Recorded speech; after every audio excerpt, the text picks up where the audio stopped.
السلام علیکم ورحمۃ اللہ وبرکاتہ۔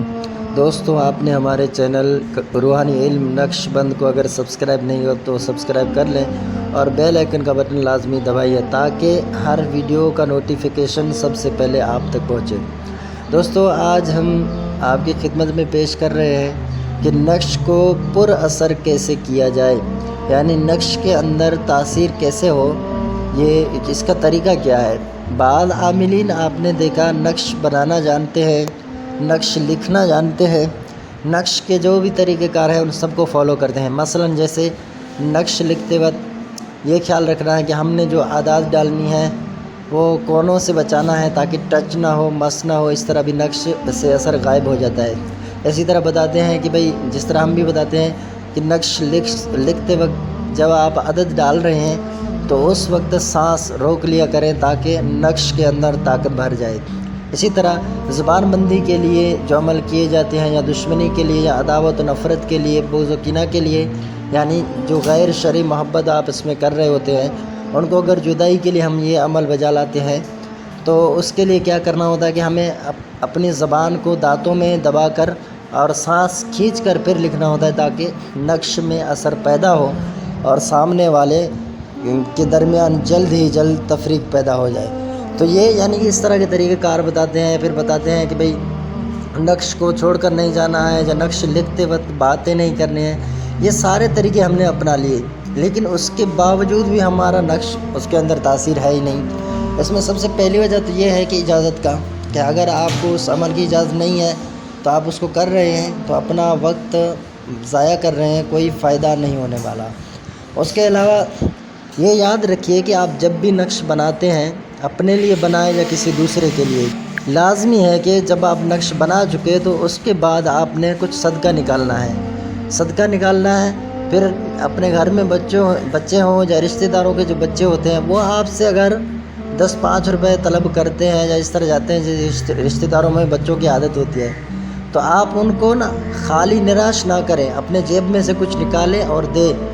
آپ کا ہاتھ کھلا ہوا ہوگا، آپ کے ہاتھ میں وسعت ہوگا، تو اسی طرح آپ کے نقش میں بھی بہت ہی زبردست اور کمال کا تاثیر پیدا ہوگا۔ تو یہ یعنی کہ یہ وہ طریقے ہیں جو ہیں، تو ایسے سمجھو کہ اس میں کوئی ہے ہی کوئی نہ معاملہ،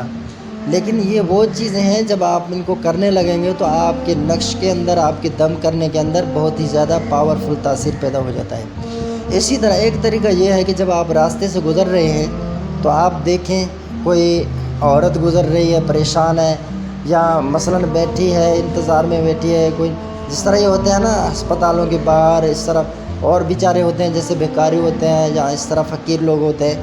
تو آپ ان کو دیکھیں نا تو اس وقت خوف خدا سے آپ دعا کریں ان کے لیے۔ دعا کے لیے لازمی ہے کہ آپ الفاظ کہیں، ہاتھ بھلی اگرچہ نہ اٹھائیں، اللہ تعالیٰ سے دعا کریں، اے اللہ عز و جل اس کی جو معاملات ہے اس کے مسائل کو حل فرما، اس کے جو مشکلات ہیں ان کو دور فرما، ان کی غیب سے مدد فرما۔ یہ وہ جملے ہیں جو آپ کی دعا کے اندر تاثیر ڈالتے ہیں۔ آپ قرآن مجید پڑھ کر جب کسی کے اوپر دم کرتے ہیں تو اس کے اندر تاثیر پر کرنے والے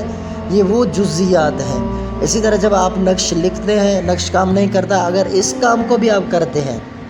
بزرگان دین نے تو لکھا کتابوں کے اندر، اگر 40 سال تک اگر کسی کا یہ معمول ہو تو وہ جو بندہ ہے خود وہ ایک ولایت کے مرتبے کو پہنچ جاتا ہے، یعنی اس کی جو دعائیں ہیں نا، اس کی دعائیں خود قبول ہونے لگتی ہیں۔ کیوں؟ اس بازار تو اس کے اندر تو کوئی ایسا عمل نہیں تھا، چلے نہیں کیے، کوئی جو ہوتے ہیں مشاہدات وہ نہیں کیے، لیکن پھر بھی جو ہے نا ان کی دعا کے اندر تاثیر ہوتی ہے، عجیب معاملات ان کے ساتھ ہوتے ہیں، رزق میں برکت، اسی طرح مسائل ہوں اس کے مسائل حل ہونے لگتے ہیں، اور اس طرح یعنی دنیاوی معاملات میں چلتے چلتے آگے کچھ معاملات پیش آتے ہیں۔ وہ کہتے ہیں نا صدقہ مصیبتوں کو ٹالتا ہے، صدقہ اسی طرح مصیبتوں کو ٹالتا ہے، جس طرح یعنی یہ وہ ہیں جزیات چھوٹے چھوٹے سے، لیکن جب آپ ان کو بجا لاتے ہیں نا تو ان کے ذریعے بھی اللہ تعالیٰ کی رحمت آپ کی طرف متوجہ ہوتی ہے، اور آپ کی روحانیت میں بھی ایک کمال درجے کا جو طاقت ہے وہ آ جاتا ہے، اور پھر آپ نقش لکھتے ہیں، تعویذ لکھتے ہیں، جو کہ یہ بھی صدقہ ہے نا، تو آپ کسی کے لیے بھلا سوچ رہے ہیں تو اس طرح آپ کے دل کے اندر جو کینہ ہوگا، بغض ہوگا، وہ بھی صاف ہوتا رہے گا، گناہوں کی عادت بھی جائے گی۔ اللہ تعالی ہم سب کو عمل کرنے کی توفیق عطا فرمائے۔ السلام علیکم ورحمۃ اللہ وبرکاتہ۔